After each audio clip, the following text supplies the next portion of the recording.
सरकार को बिल्कुल शर्म नहीं आ रही है। लगेगी आग तो आएंगे कई मकान जद में। मुख्यमंत्री धामी जी, अगर जरा भी सरकार को शर्म है, जुमला उनका है कि जीरो टॉलरेंस, कि भ्रष्टाचार को रोकने वाले अधिकारियों पर गाज गिर रही है। भ्रष्टाचार के मुद्दे पर उत्तराखंड की डबल इंजन वाली धामी सरकार निशाने पर है। सवाल कई उठाए जा रहे हैं, आरोप भी गंभीर लगाए जा रहे हैं। सरकार की नीति और नीयत को लेकर अलग अलग तरीके से आरोपों के तीर चलाए जा रहे हैं। सवाल ये है कि धामी इन बातों से वाकिफ हैं या फिर उन्होंने भी आंखें बंद कर ली हैं। रचिता जुयाल आईपीएस, उनके इस्तीफे को लेकर तरह तरह की चर्चाएं हैं, अलग अलग कयास हैं। निजी कारण जरूर बताया जा रहा है, लेकिन असल वजह क्या है, इसे लेकर अब गणेश गोदियाल ने बड़ा खुलासा किया है कि लगेगी आग तो आएंगे कई मकान जद में, यहां सिर्फ अपना मकान थोड़ी है। साथियों, ये सर्वविदित है कि वर्तमान भाजपा की सरकार प्रदेश में एक पूरी तरह आकंठ भ्रष्टाचार में डूबी हुई है, और अब तो अति हो गई है कि भ्रष्टाचार को रोकने वाले अधिकारियों पर गाज गिर रही है। ताजा उदाहरण आज ये जानकर बड़ा दुख हुआ और आश्चर्य भी हुआ कि एक आईपीएस अधिकारी ने एक थानेदार को किसी मामले में रिश्वत लेते हुए पकड़ लिया, और पकड़ने के बाद उस पर कार्रवाई करने की अनुशंसा की होगी, कार्रवाई की होगी। लेकिन सरकार के द्वारा उस जो पकड़ा गया, जो कल्पित अधिकारी, जो आरोपी अधिकारी था, उस अधिकारी को पूरी तरह सरकार के द्वारा बचाव किया गया। क्या प्रदेश की जनता ने इस सरकार को, इस भाजपा की सरकार को इसीलिए चुना था कि वो अपराधियों के साथ खड़ी हो, वो भ्रष्टाचारियों के साथ खड़ी हो और ऐसे ऐसे रिकॉर्ड बनाए ताकि पूरे देश में उत्तराखंड भ्रष्टाचार में नंबर 1 आ सके।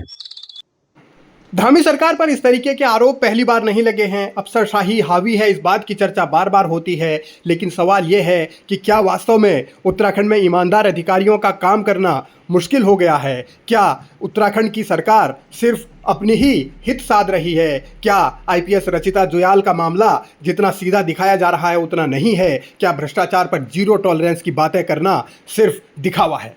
बनाया तो सरकार इसलिए था कि वो लोगों के हितों पे का ध्यान दे, भ्रष्टाचार को खत्म करे। जुमला उनका है कि जीरो टॉलरेंस, लेकिन करतूत यह है कि एक अधिकारी को, जब एक वरिष्ठ अधिकारी ने, आईपीएस अधिकारी ने किसी अधिकारी को इस तरह रंगे हाथ पकड़ा, तो उस पर कार्रवाई करने के बजाय उसका संरक्षण किया जा रहा है। और नतीजन उस आईपीएस अधिकारी को, जिसका कि राजनीतिक हलकों में आज बड़ी चर्चा है, उस अधिकारी को नतीजतन अपनी इंसल्ट महसूस करते हुए अपने पद से रिजाइन देना पड़ा, आईपीएस की सेवा से रिजाइन देना पड़ा। मैंने सुना है कि उन्होंने रिजाइन देने की पेशकश की है या रिजाइन दे दिया है, लेकिन सरकार को बिल्कुल शर्म नहीं आ रही है। इस सरकार को, और अगर जरा भी शर्म है, मुख्यमंत्री धामी जी, अगर जरा भी सरकार को शर्म है, आपको जरा भी इसमें महसूस होता है, तो तत्काल उस आरोपी अधिकारी पर कार्रवाई करें। और जो आईपीएस अधिकारी इसमें रिजाइन करने की पेशकश उन्होंने की है कि भाई ऐसे में तो फिर हम काम ही नहीं कर पाएंगे, उत्तराखंड कहां चला जाएगा, कि किस तरफ जा रहा है, ये व्यथित होकर उन्होंने जो इस्तीफा दिया है उनको मना बुझाकर वापस सेवा में लिया जाए। हमें ईमानदार अधिकारियों की जरूरत है, प्रदेश को ईमानदारी की जरूरत है, प्रदेश को ईमानदार सरकार की जरूरत है।